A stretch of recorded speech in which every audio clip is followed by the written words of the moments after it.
just before we get started, I just want to welcome everyone to JourneyWoman. We are celebrating our 30th anniversary this year as the first website in the world for women's solo travel, and I'm very proud and honored to be carrying on Evelyn Hannon's legacy. If you missed it, we just gave out our very first JourneyWoman Award a few weeks ago to Joy Fox, who is an 89-year-old solo traveler. And if you need a little inspiration, I encourage you to check out the article on our site about Joy. We're also going to be giving out other awards throughout the year to solo travelers, to businesses that are serving solo travelers. So we'll put the chat in the link in the chat if you want to nominate any woman entrepreneur that you might know. So today we are talking about travel with authors. And as you can see, we have four authors on the screen with us, and Nancy McGee, who is the founder and CEO of Absolutely Southern France. Nancy has been a longtime member of our Women's Travel Directory, so one of the women-owned businesses that we're so proud to partner with and feature in our directory. And Nancy, I want to just open it up to you and explain a little bit about who you are, what you're up to, and why we're here today. All right. Well, thank you. Thank you to JourneyWoman and to you, Carolyn, for your continued support and for having initiated this webinar. I'm delighted, and so are the authors. We're absolutely thrilled. And hello to everyone who has joined us, and thank you for that. So a little bit about myself. I think maybe some of you recognize my accent. I'm from Canada, from the province of Quebec, actually, but I've been living in the south of France for over 40 years. A little bit about my business, maybe, and what I do is I set up this this travel business actually for two reasons. One of them was because I basically had no choice. When I turned 52, I was working for Coca-Cola at the time, organizing events. They basically told me that I had to relocate to Belgium because there was a reorganization in the group, and I was based in the south of France. There was no way I was going to go to Belgium. So I was told that I could leave with a little package and with a lady who would be in charge of helping me find a new job. And now here's the thing. At my first meeting with this consultant, she said, well, Nancy, how old are you? And I said, well, I'm 52. She said, I see. And she said, what did you do for Coke? And I said, well, I was, executive. I was a manager working for the president. And she said, okay, how much did you make? So I told her. And then she said, so you're 52, you made a lot of money, and you're a woman. She said, Nancy, I hate to tell you this, but you're never going to find a job. So I thought, well, what am I going to do? And that's when she said, well, there's only one option left, is to set up your own business. And so here I am. I'm doing what I love doing and what I've been doing for forever. I worked for the UN and for Coca-Cola for a number of years, organizing events and trips. So I set up my travel agency, and here I am. That's a little bit about how I started off. And yeah, I love what I do. Amazing. And I think I'm pretty good at it after all these years. And the women that are with us today, maybe I could ask them all just to introduce themselves quickly. And I'll start with Patricia, because I've actually known Patricia for a few years. You've been a part of JourneyWoman for quite a while. I have been. I was fortunate to know Evelyn Hannon and first be introduced to JourneyWoman through Evelyn. We used to meet at Whole Foods for lunch every once in a while, and she was a great lady. And you're doing a wonderful job of carrying on her legacy, Carolyn. Thank you. So Toronto was my home base for many years. For the last 25 years, I've spent a couple of months, most years, in the south of France. And when I started writing novels, which I was a bit of a late bloomer, so at 65, my first book was published, and I knew that I wanted to set my stories in the place that I love the most, which is the south of France.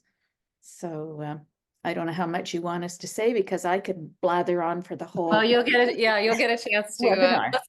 Let's move on to Cheryl. Cheryl, what about you? Tell us a bit about you. Oh, unmute. Oh, muted.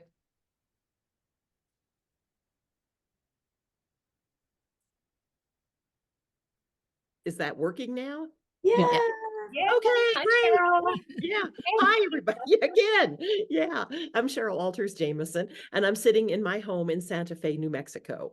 But I have always had a real affinity for the south of France and the coastal areas of Italy and such. I was really fortunate in being able to spend some time in college, in school in Salzburg, Austria. And I loved that part of the world. But what I loved most was the fact that I could get on a train from there and go any place in Europe so easily.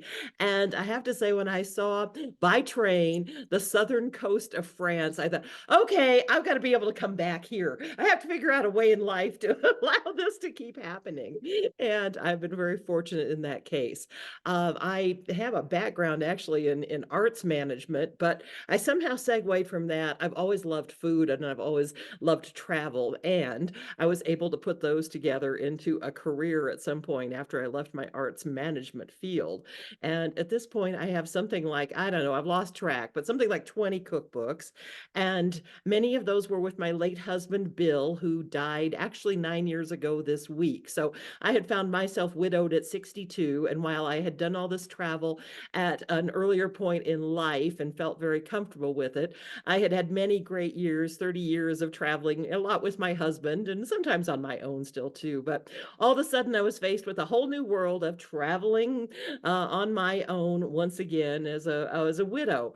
And one of the first things that I did was actually go on a trip that some friends in France had told me about, which turned out to be Patricia Sands' Memories Tour.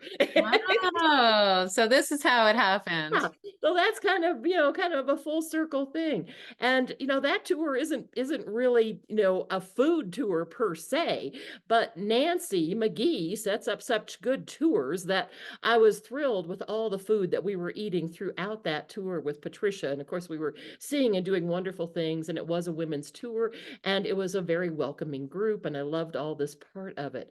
But I have to say that, I was really taken with how well arranged it was. And part of that was Patricia, but I kept, thinking this woman, Nancy McGee, behind this must be really good at what she does. And she is. While, I was thinking that she was seeing my Instagram and Facebook posts, which were all about the foods that we were eating, and going, wow, this woman must know something about food. She really takes some nice photos of all of this.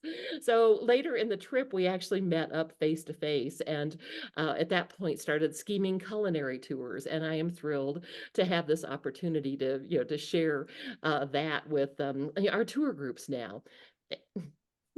I'll shut up. Okay. Thank you. Thank you, Cheryl. Jules, welcome. Hi, welcome everybody. I'm also known as Cynthia Louise, so if you ever hear anybody referring to me by that name, that's my real name. Jules is my nom de plume.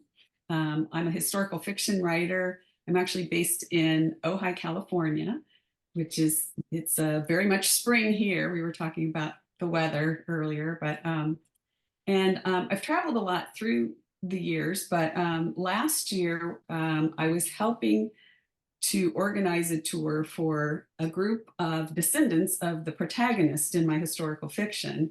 And we got a referral for Nancy's tours. So she initiated a tour last year with that group. And then this year we kind of grew it into more of a reader's tour. So my historical fiction is based on some people that were Huguenots in the southern part of France. If you're familiar, they were French Protestants.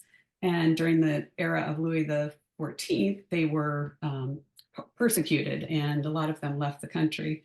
And so that's how, I got to, be in the US, not directly from a French background. But so this tour that we're doing is actually goes back a little bit further than the protagonist in my book, and we look at some of his ancestors that were the Counts of Carcassonne, the Counts of Toulouse. So we're, going into Cathar country.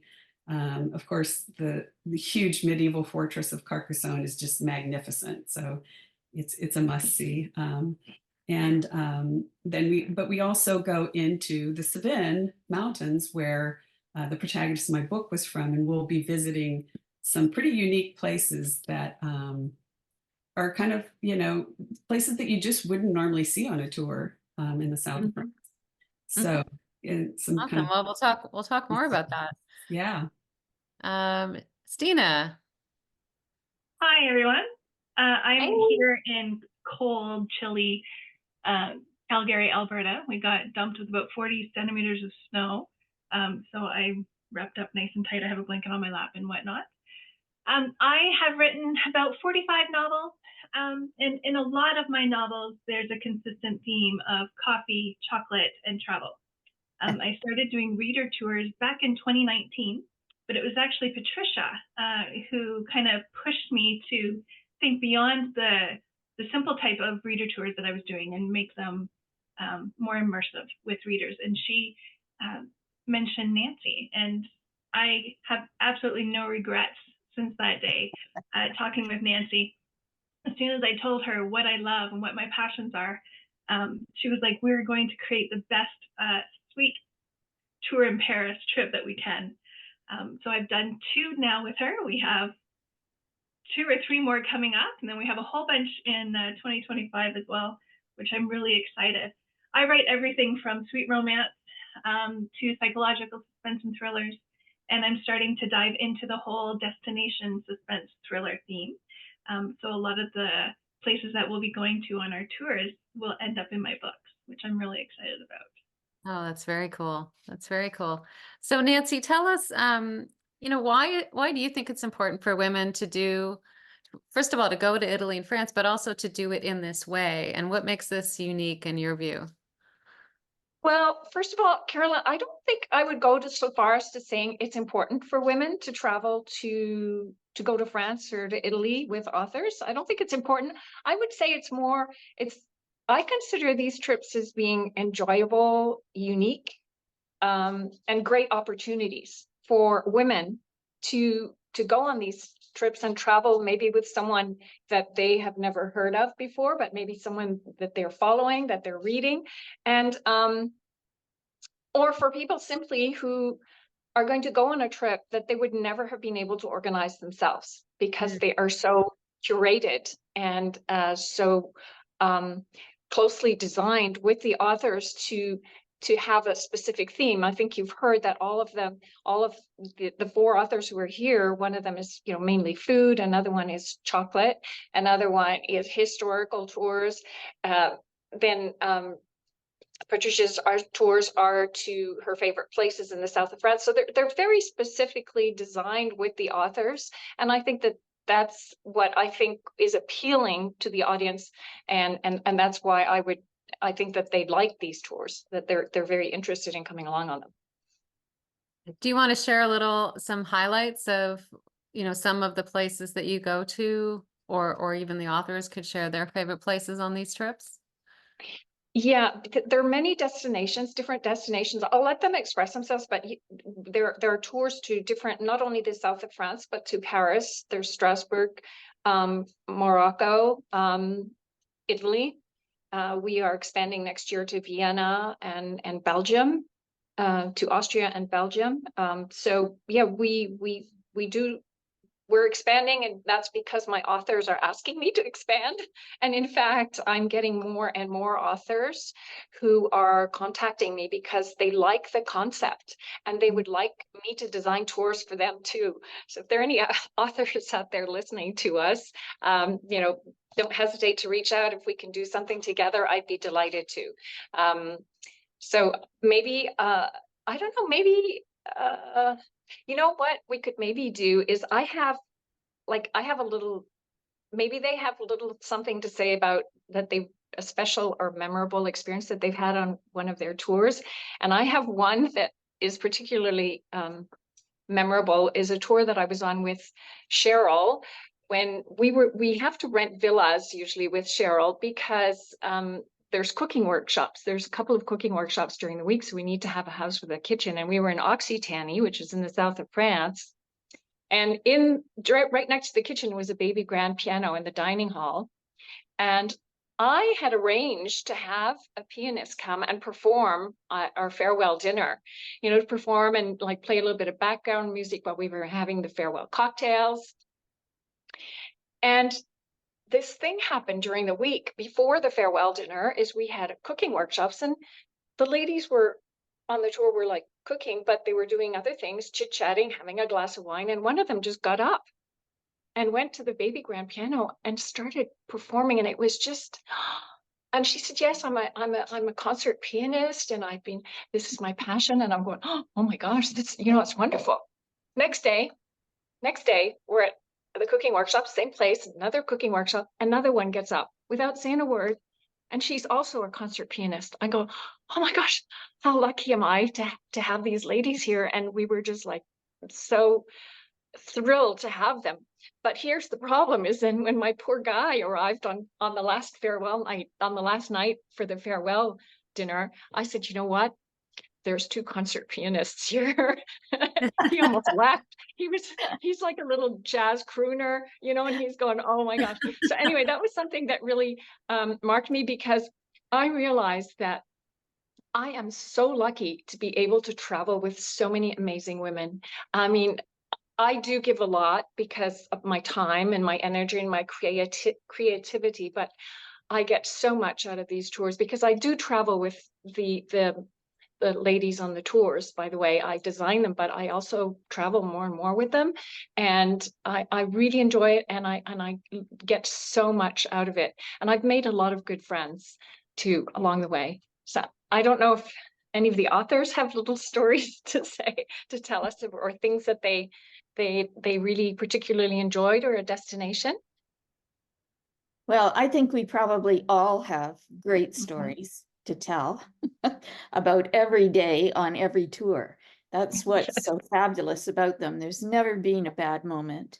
And I've been doing this tour for 10 years now, and this year's probably going to be the last one because I have some family commitments coming up next year. So anyway, we're sort of looking at that. But, you know, 10 years to do the same tour says a lot for the tour. And it's always a joy. As Nancy says, the women we meet every year are just fabulous.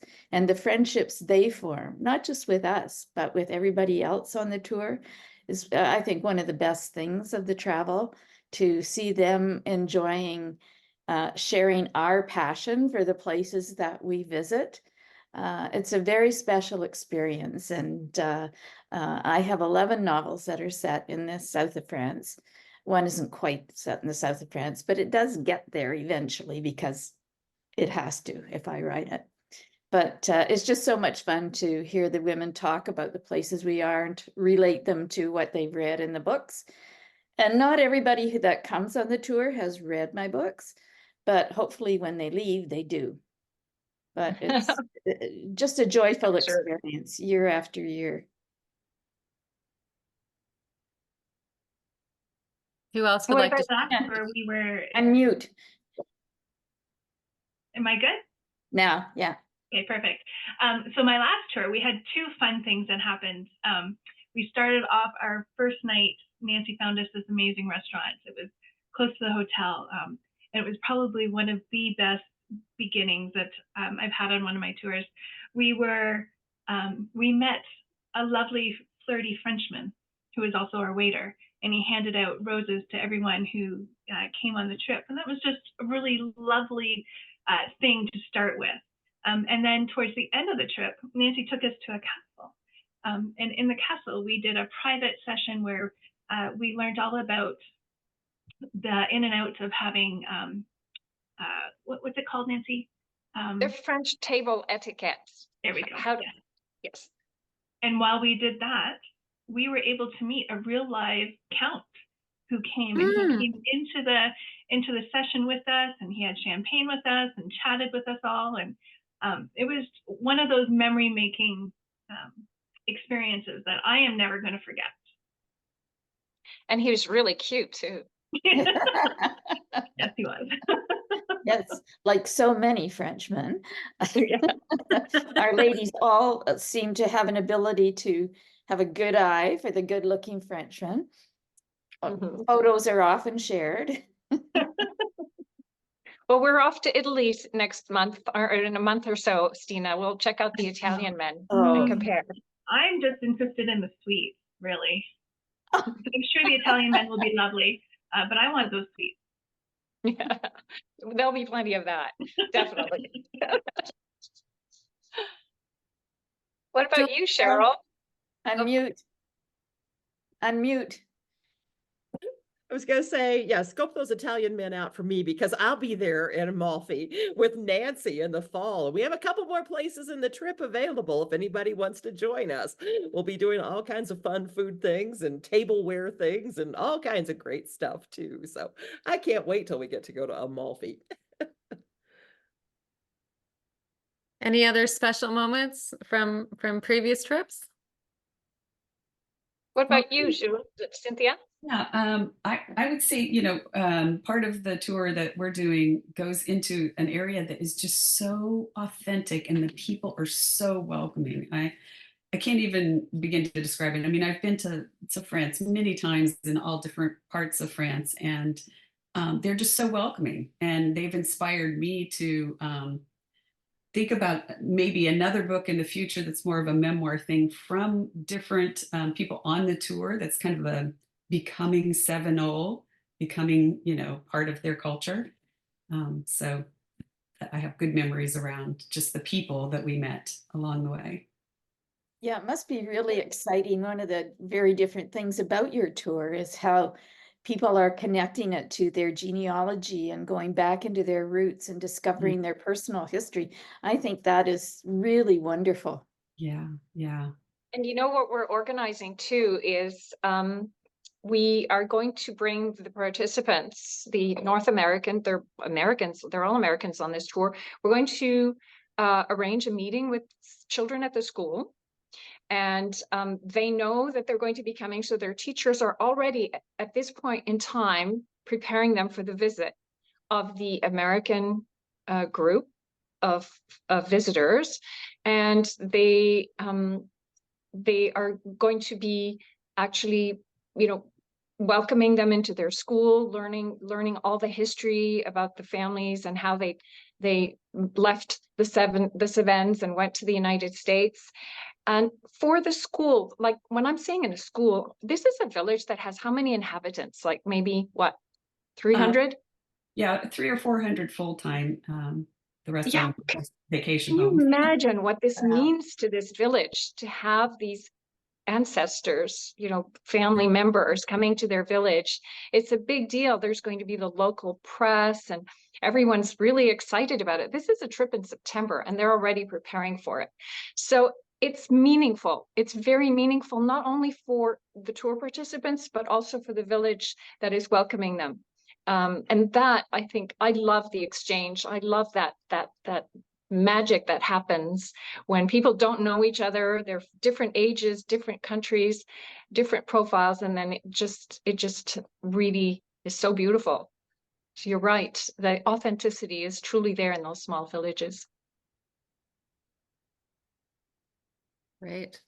We have a book club at JourneyWoman, and many of the books I've read have inspired me to travel to these places. I can only imagine what it's like to travel with all of you as the authors of these books. And I'm curious how much, when it comes to writing your books, because that's part of this, sometimes you're using the books to help you, or the trips to help you create new ideas for books. Sometimes you're probably looking at the guests and maybe they become characters in the books. I don't know, like it's very much a collaborative kind of relationship, isn't it, to be on these trips with you? What's it like for you as an author to have people come with you?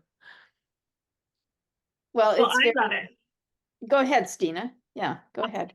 I love it. I recently released a Christmas market novel. It's the first in a series, and it's based on a reader trip that I had done for Chocolates and Tulips through Amsterdam and Belgium.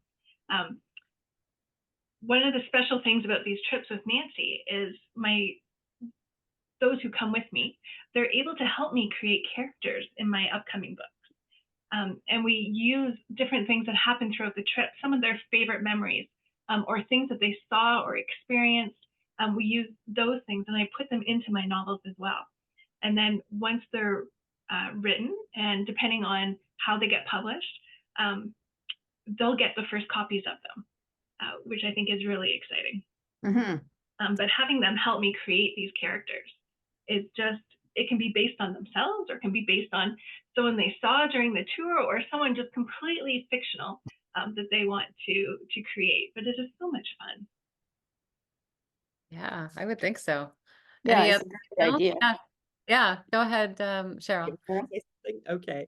I was just thinking about, well, because I write cookbooks, they don't have characters in them in the same way that those who write some of these other books do. But and I should say too that when people come on these culinary tours, they do get sort of a mini cookbook of the recipes that we work on in the workshops. And then there are usually some bonus recipes that I think are things that they should know about and be able to take home and do too. But I do think about how some of the things that I see with my wonderful participants can end up in head notes later on for recipes. And I'm thinking of well, the last time we were in Occitanie, Nancy, and we had Anne who was making the dough for pissaladière, which is sort of a cross between, a pizza and anyway, it's topped with wonderful niçoise ingredients. But I had suggested that it needed to be in a warm, moist place to finish up, to rise and all that. And the next thing I knew, I saw Anne in the the hot tub room. And she was putting her little bread dough there by the hot tub and watching it rise. It was the cutest thing. And I have the best photo of her sneaking in there and sticking it beside the hot tub. So I love the creativity that I see with my cooks. And I must say too, you don't have to be a great cook to come on these trips. They're for anybody who really loves food. We find a way to make all kinds of things, and it's not hard. It's very welcoming for everybody at any level of cooking. And with this, and also with your trip too, Stina, are you going to local markets and sourcing food locally and all that kind of thing? Well, we're going to bakeries and eating all the macaroons and croissants and hot cocoa. We do a pastry class, which is fun. And those are always, because everyone is there and we all have different levels of, I cannot cook, Cheryl. My family does not like it when I cook, but they do enjoy my baking. So it's nice that I can bring these home and I can recreate the recipes sometimes, and sometimes I eat them all and don't often share, but that's a different story. Yeah, my tours are based on stories that are already written. And so, as I said, the readers enjoy, standing in the footsteps of their favorite characters and visiting places that they have read about. And yeah, I wouldn't be surprised if a few of the personalities on the tours do end up in future books. One of the things that is really that people on our tour love is that they're kind of getting a 2-in-1 tour, because it's a longer tour of 12 days with 6 days based in Nice and then 6 days based in Arles. It's kind of like having 2 tours in one. And the fact that we only change hotels once is something that everyone loves. And I certainly love too. So it works out really well. Nancy has done a brilliant job of organizing all the logistics and picking wonderful restaurants that are within easy walking distance of where we are. And our day trips are all less than an hour, and yet each one takes us to another incredibly beautiful location. So, and often on our bus rides or at the hotel after, when we're just relaxing, having a cocktail or an apéro, women who are on the tour who are interested in writing talk to me about their writing dreams and asking if we can spend some time together, talking about different aspects of how to get started, or just, how one goes about organizing their writing life. And it's really a pleasure to be able to share my experience with them and to make recommendations.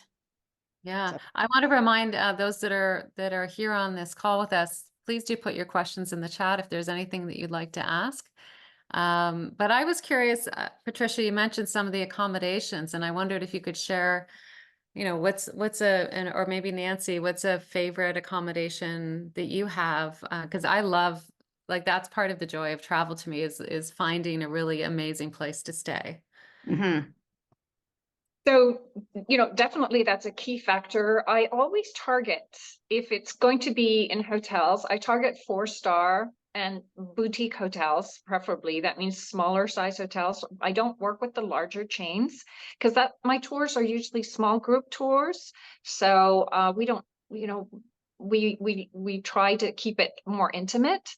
And depending on the destination too, for example, in Paris, when we're in Paris, we have this beautiful little boutique hotel that's near everything. We're not staying in like a major chain, but we are where things are happening. Whereas in Provence, we like to have something that's a little bit more relaxed, a little bit. So we're not staying in a big city. We're staying in a smaller town called Arles. So I adapt. I choose the hotels so that they correspond to the destination that we're in and to the expectations of my travelers. I know that women on my tours usually like to have a bit of time on their own.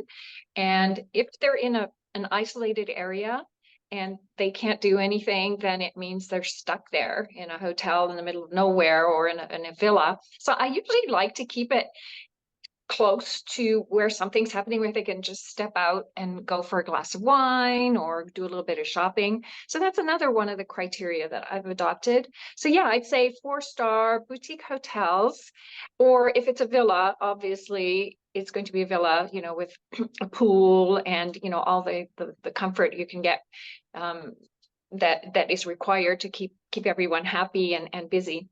But what's most important, I think, is that I design tours for people who are on holiday. It's their vacation.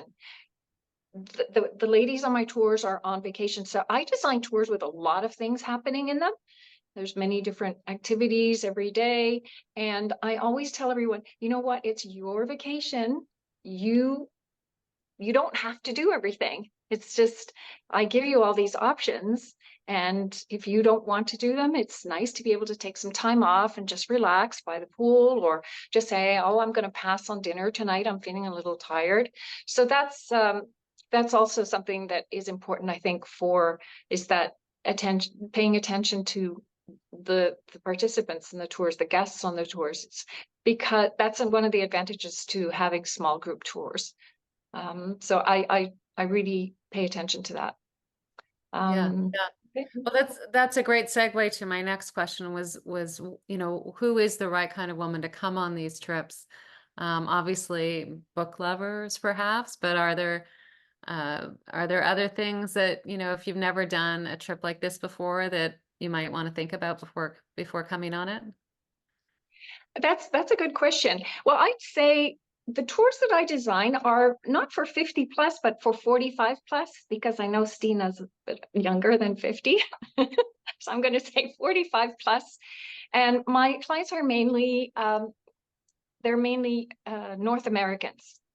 Mm-hmm. So because I'm from North America, I know what the expectations are. So I try to expose everyone to things that they are expecting to see.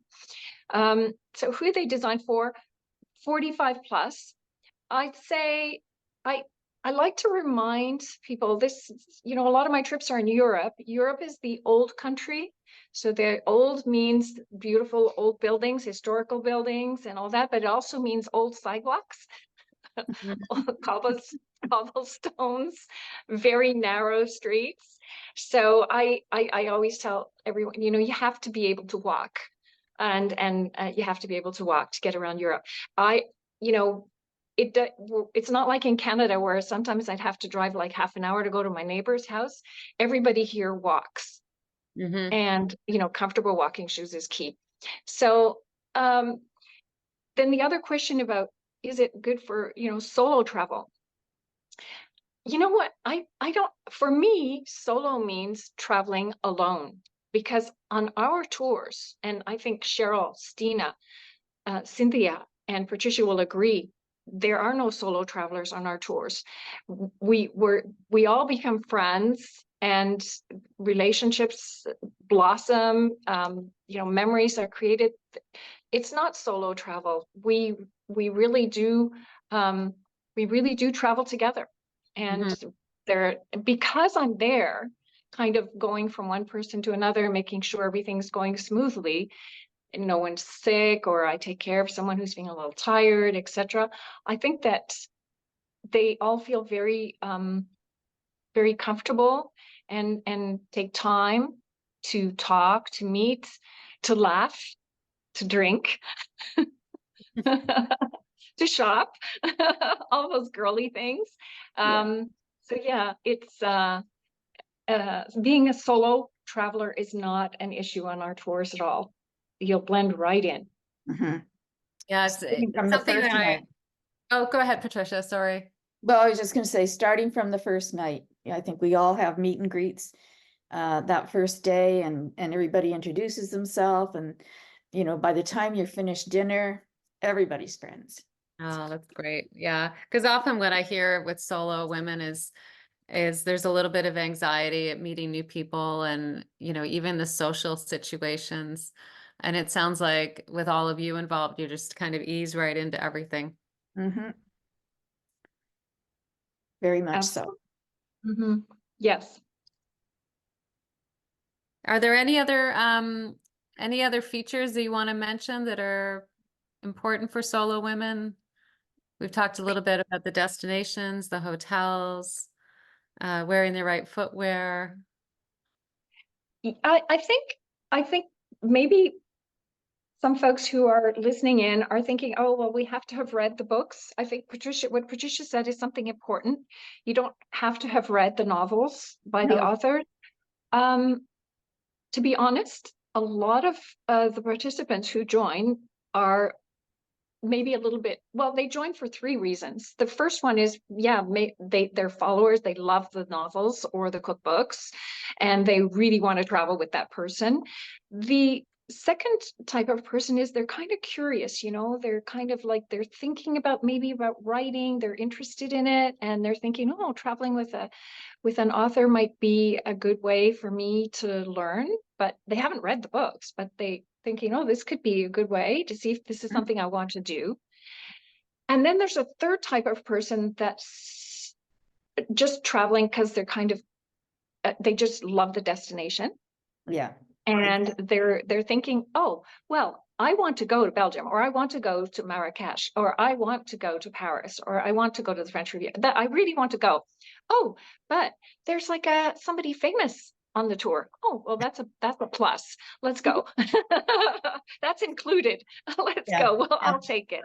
So No, Nancy, I agree. I think the destinations and the activities that we've built into our tours are the primary incentive for people to come with us. Definitely, we're all going to such beautiful parts of the world, and in a time of the year where the weather is great, and it's just, there's so much to do, so much to see.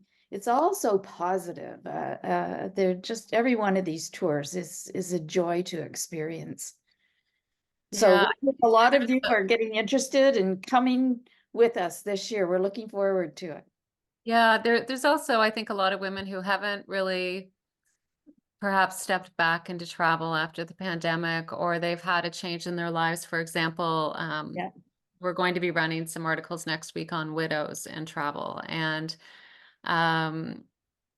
just how hard it is to get back into travel sometimes. So trips like this can be a very good way to kind of take that first step back in a very safe environment with all of you. I mean, who wouldn't want to travel with all of you? I think it looks amazing. And that is true. We have a lot of women on our tour anyway who are have found themselves alone, through widowhood or divorce, and some of them because their husbands don't want to travel anymore. They don't want to go to Europe, and the wives are saying, "Well, what's up with the men? Come on!" Right. Like, Yeah, the amazing Exactly. thing about all these destinations too is it's like you can go back to them over and over again. It's not like I just spent a few months in Italy and you would think you've been to Italy. No, every little town and village is different, and so it's much the same, isn't it, Nancy, in France and all the places that you're going to. It's all got its own character. Oh, yes, definitely. Yes. I have to say that when I was saying that the profile of the guests on our tours are 45 plus, but they are um, women whose children are grown up and they're free to travel now. We don't organize any tours actually during the school holidays. They're always outside of the school holiday period. So usually the tours are in, April, May, June, and then September and October, and right up to December, of course, for the Christmas markets. So we have women who, their children are grown up, or they're divorcees, or they're widows, as you said, or just, have husbands who don't want to travel anymore. We do have mother-daughters, which is really nice. Sisters who travel Yeah. together.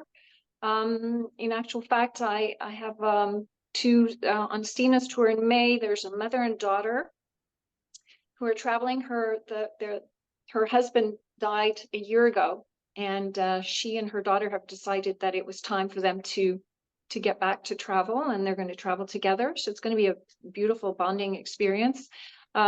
We also have women who have gotten over, say, cancer, who've had some sort of illness and are just thinking, I nearly died, or I was so sick, I never thought I'd be able to travel again. And they're on a trip. And it's so nice to see them blossoming and getting back their self-confidence. It's really nice. And again, because we're all women on the tours, or mostly women, then we're supportive. We understand what they're going through, and we're very supportive. So it's all nice. And a lot of times we talk about our grandchildren and uh, things like that. So it's bonding. It really is. Wonderful, wonderful. There was a question about the group size, and I think some of you have answered it, but do you want to cover off the size of the groups? It depends on the groups, the destinations. So the groups can be, excuse me, I try to keep it between 8 and 10, but sometimes they're just so popular that I squeeze in a few extra people if I can get the rooms at the hotels. But we like to keep it at a number where we can travel in a comfortable coach. We don't travel in vans, so we have these coaches and they're 15, 16 seaters. So that's one of the criteria also, is the comfort for everyone. And I think it's a nice number. I've been on trips where they were less, like 6 people, and I thought that was maybe a little too intimate. It was hard to say, oh, I'm going to take a day off, or I don't know. So I think I like the number that I work with. I think that it's a comfortable number of people. There have been a few questions about the themes of your tours and also other tours that you offer at Absolutely Southern France. Do you want to give us a little information on that? Sure. So the trips that every year they're different. I work with people or on a theme. So depending on what the theme is, it could be, it could be health and well-being. It could be wine. I do get a lot of requests for folks who want to have a focus on wine. Of course, I'm in France, but that can be Spain as well, or Italy. I do get a lot of tours where, in fact, I have a call just right after this with 5 women. They're what I call gal pals. They're Americans, and they are in their 50s, and they want to rent a villa and spend, like about a week or 10 days there in September. So they're asking me to design that. So it's really, a lot of the tours are not just tours that I put out on my website. It's I don't put them all there. There's a lot of private tours that I have designed for folks, and they're traveling, and I don't put them up because they're not open to the public. So that, I think, can be just about on any theme. It can be cycling tours. It can be, you know, more active. It can be for folks with disabilities. I've had, you know, families traveling with their, you know, someone who's in a wheelchair, and I can accommodate that as well. Everything is very, you know, designed and curated for with an objective or with a special audience, and I try to adapt and work around that. So it can be just about anything. I have a few little ideas for next year. I'm not going to go into it right now, but they're going to be really, really fun. Oh, that's fabulous. And you yeah. mentioned Morocco at the beginning as a new destination for you. We went last year with Cheryl on a culinary tour, and we're doing it again next year. We didn't offer it this year because of the earthquake, and we thought, okay, no, we're just going to let them get over it. So we are now going to it's scheduled in May next year. So it's up on my website, but it's not finished yet. Like I've got quite a few tours up on my website for next year, but if people go to look, you'll see that maybe some things are missing. And I say, just get on my early bird mailing list. That would be the best thing to do. And by the way, for everybody who's listening in on this, don't forget to mention, if you contact me, that you were on this webinar and mention the code JourneyWoman, because you'll get €150 discount immediately. And Great. if you bring along a friend or, you know, a daughter or a neighbor, you'll get another discount. You know, I'm just so happy to be able to offer this, to give back to JourneyWoman, because JourneyWoman during the pandemic was by my side and by the side of all their travel agencies. They were hosting, you know, you don't know what they do behind the scenes, but they are formidable group, a formidable team. Yeah, well, we're a very supportive too. Yeah, well, that's you know, all of this, when we talk about women's travel, to me, it is all about sisterhood and community. And I just love seeing women get out and travel, and I love seeing women own businesses, you know, supporting women and empowering women, because at the end of the day, this is, you know, women, I think someone said how curious women are and adventurous. And I think the more of us that are out traveling in the world, the more of a difference we can make through travel.